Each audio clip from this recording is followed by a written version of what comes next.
the adjective. So we do have Elohim Chaim in 1 Samuel 17:26. You say, well, what's the difference? Well, sometimes it's just stylistic. There's an interesting interchange in the Talmud. Some students are studying with their mentor, and one of the minim, a heretic, comes to ask the master, how many gods do you worship? And he said, we worship only one God. And then the minim, the heretic, or at least heretic from the rabbinic standpoint, the heretic says, well, then why do you have the word God in the plural? And the master, the rabbi, responds that wherever you find Elohim in the plural, you will find the verb in the singular. And so this tells you that that there's only one God, but that it is a plural of majesty. Well, after the minim leaves, or the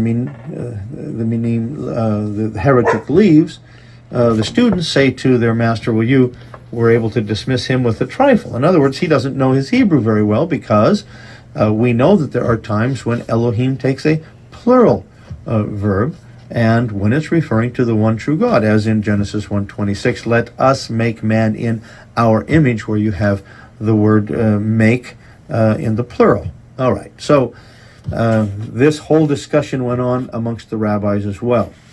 I would say, however, that the plural Elohim is not primarily telling us about a plurality within the Godhead. The plural of Elohim is a plural of majesty. When, however, you have a context in which the plural Elohim is put together with plural verbs. Now, I'm not talking about when Elohim is used of pagan gods, which it sometimes is.